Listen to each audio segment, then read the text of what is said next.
Hello everyone, welcome to this video. And in this video, I'm going to talk about being alone with DPDR and some of the ways that affects you and some of the things that you can do about it. So I do know that when you have DPDR, it can feel like an incredibly lonely place. And there are two ways that it can feel alone, that you can feel alone. You can feel alone in regards to you're the only person that's going through this, you're the only person that's experiencing this. Or the other way that you can feel alone is that you're going through this, but you feel like you can't actually talk to anyone about it, like your family or your friends, to sort of help you through this for whatever reasons that are. So in this video, I'm going to go into a bit of detail about those and what you can do about it. And for those of you that are new to the channel, then welcome. My name is Dan, and I do help people through their DPDR to overcome it using coaching techniques so they're able to live their life DPDR free.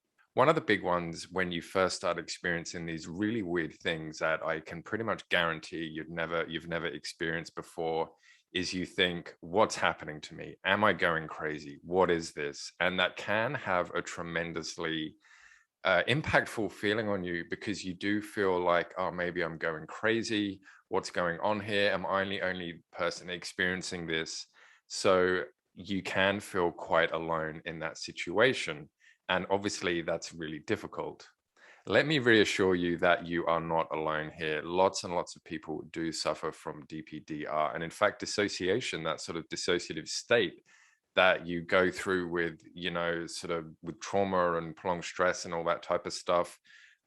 Studies have actually shown that up to 50% of everybody goes through that at some point in their life. But usually, it only lasts for a couple of minutes, which is more the natural response to it. But with you right now, it's that state which is happening, but obviously it's happening a lot longer.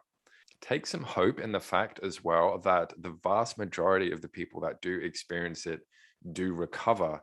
Another way that you might feel alone is your inability to be able to chat with your family or your friends about it. And there might be a number of reasons why this is. Maybe you don't want to worry or scare your friends. Maybe you're scared of your friends or family's reaction. They might say, you don't want them to think that you're going crazy.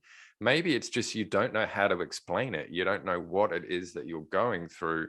Or maybe you're scared of some of the repercussions of actually telling them. One of the things to consider if you are feeling alone because you can't talk to people about it, is to, number one, think of why don't you want to tell them? Like, are you scared of what they're going to say to you, what they're going to think about you? And now what you can do is, now you've identified that, you can use that as almost the sort of launching point into having that conversation with them. So for an example, if you said, if you're worried about them thinking that you're crazy, you can talk to whoever it is that you want to talk to. And you can say, look, I'm going through some things and it's really troubling me and I want to talk to you about it, but I'm just really scared that you're going to think I'm going crazy.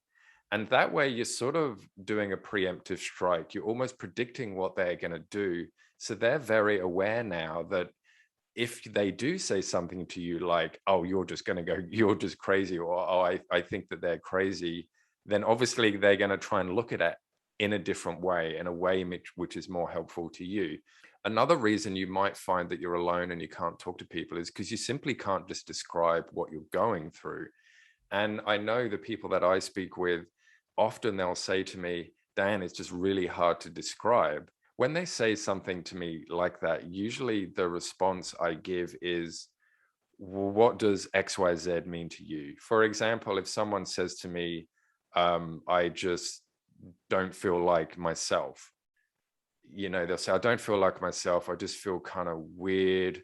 It's really hard to describe. So I'll come back with, well, what does yourself mean to you? And then that sort of opens the door to be like, well, I don't feel as happy as I used to. I don't feel as confident as I used to. I don't feel the connection with everything like I used to. So just sort of asking that question of them gets a lot more information from them. So you can use that same technique with the people that you want to explain what you're going through. If you feel that you're going to say to them something like, look, I just feel weird. I don't know what's going on. I don't feel myself, whatever it is. Before you have that conversation, say to yourself, well, what does weird mean to me? Okay, weird means this, this, and this. And then once you've got the this, and this, then you can go to the person and say, look, I'm going through some tough times. I really want to talk to you about it. I feel like this, and I feel like this, and I feel like this. And then that's going to be a lot clearer for them to be able to understand what you're going through. And it's also going to be a big relief for you as well, because it's going to give you a bit more clarity about how you're feeling. And it's going to give you that, bit of confidence to be able to speak to people so you don't have to feel so alone. So my friends, I really hope you've liked this video and you've learned a little bit. And if you have liked it or learned something, then consider liking the video and subscribing. And until next time, I will see you all in the next video. Bye-bye.